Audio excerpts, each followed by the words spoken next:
Hi, everyone. Sorry I couldn't be with you guys today, but I'm actually at Winton Woods at a deeper learning conference, a committee I'm sitting on, so I'm really excited about it, and hopefully we'll be bringing back some great learning for the high school. But I did want to run you guys through OTES so that you guys are ready to go for this year. So this is going to be really, really brief. If you have any questions, please shoot me an email. If somebody in the room wants to kind of collectively ask questions, please feel free to do that, and you can send me one, just email, and then I can respond to everyone. I will be setting up individual meetings with everyone in the next week, and we can discuss anything that you might have that is concerning last year or anything that you're wondering about for this year at that point in time too. I do want to take a minute and welcome all my new evaluees this year. I look forward to working with all of you and getting to know you better as we start this process this year. The first thing that we want to highlight, and this is review from last year, is that we're going to continue what we built OTES on from last year. So let us just review our foundations. OTES is an opportunity to support each other in continuously improving student learning and growing our greatness. So remember, that is really all about coaching. I'm learning from you, you're learning from me, and we're really just having great conversations about teaching and learning and really trying to improve our professional growth, our craft, and recognize where we have excellence and trying to leverage just a little bit of growth. Remember, we're not trying to change everything up. We're just trying to move the needle a little bit, as said by a very wise man. Our focus is collaboration and feedback. So feedback is that really important component that creates the dialogue and reinforces the strengths and challenges people to get outside of their comfort zone sometimes to expand their growth. This is also about collaboration. So remember that we're working together on a team, and this is really a coaching relationship. This is from last year, so I don't know that I need to go over it, but this is really the foundation for what a coaching culture is and what we believe as administrators, and hopefully you guys really understand a lot better than when we introduced this last August, because you've gone through it. Most of you have gone through it. So I'm excited to continue this. This is actually probably the part of my job that I absolutely love the most. I love talking, teaching, and learning. And for those of you that haven't worked with me, I think you can ask some of the people that worked with me last year that I truly do enjoy these conversations and just talking about it and learning from each other and what you have to bring to the table. So that collaboration piece is super duper important for all of us, and the learning piece. So we are now technically in an off-cycle coaching year, and I want to explain what that means because we have two kind of different looks to it. Those of you that were rated accomplished last year, you will be formally going through a cycle, which was what we went through last year, so the two formal of observations, the walkthroughs, and that final rating, excuse me, every 3 years. So this is an off-cycle year for you. Those of you that are rated skilled, you will go through a formal cycle every 2 years. And so this is also an off-cycle year for you. So what does that mean? What does that look like? Well, this year you will be going through, everybody will be going through at least one observation. That observation may be unannounced, and at least one conference. And that, obviously, if it's an unannounced observation, it's going to be a post-conference. And typically they all will be post-conference because we really want to talk about what was going on in your classroom and just discuss what we observed in the observation. In the email that I sent to you guys, there was a form, and it is the off-cycle year rating form. So we will not be getting into the formal rubric that we used last year, but that is a reference. That's something that you should look at as we're talking about teaching and learning, because those are the components that we're looking at. Those are the characteristics that we're basing some of our discussions off of. So it's always good to be familiar with that. But that other form is the one that we're going to be using this year. If you looked at it, or if you have your device in front of you and you kind of want to pull that email up and look at it now, you will notice that there are ratings next to it, whether that's accomplished or skilled. And that is important because we don't want anything to be a surprise. We want to be transparent about what we're talking about.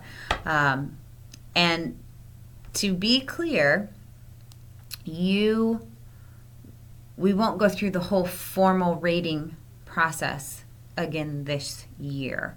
But this will kind of give you an idea about where you are. And remember, this is just one observation. It's one moment in time, and just another way to continue those conversations. Skilled individuals, obviously you're in an off-cycle year as well, so you'll be going through the same process. I wanted just to talk about our framework, and we don't need to get in the nitty-gritty. The wonderful thing this year is that we are still in a safe harbor year, and really all that means to you guys is that we will be looking at shared attribution again this year. What that measurement will be has not been determined, but that will account for the 50% of the student growth measures, and that will be the same across the district. So that's important to our conversation because we will have to come up with a rating based on your student growth measures every single year, because if you fall below average, then you go back on cycle.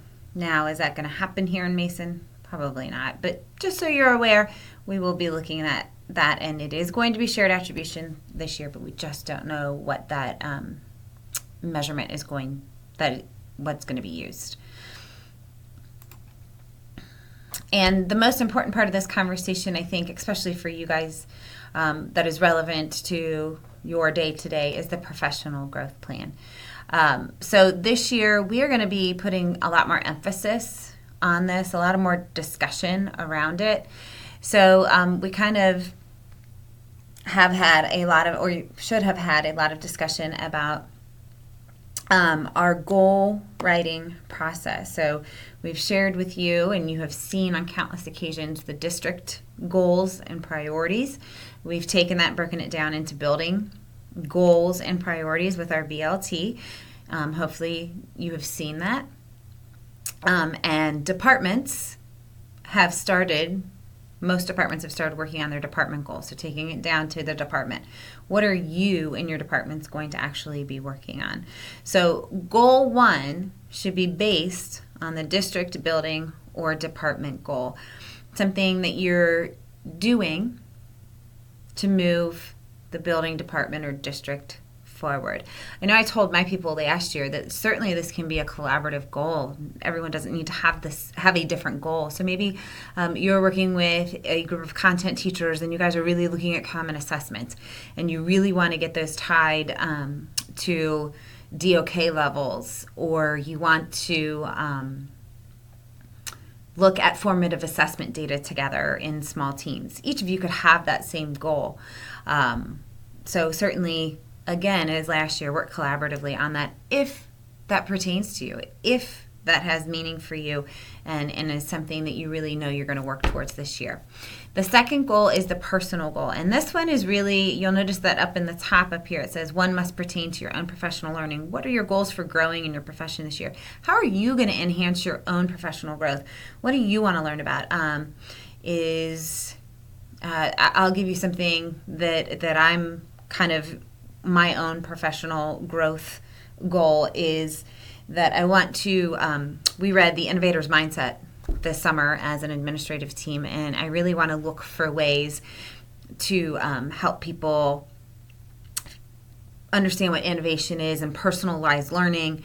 So that's kind of, I want to learn more about that. That's my own personal professional growth goal. So how do you want to enhance your own profession? That could be going to a workshop or implementing something that you saw over the summer, or maybe start a blog or, put something in for your class, but something along those lines. And then, of course, really important, we've talked about this a lot, evidence. How will you know you have met your goals? This doesn't necessarily need to be a quantitative goal, like I'm going to increase test scores by 30% or, so on and so forth. It can have that quantitative nature, but you need to answer that question and really think about it. How will you know you have met your goals when we revisit this at the end of the year? How are we going to have that discussion? How are you going to say, I think I met my goals, or I really don't think I did?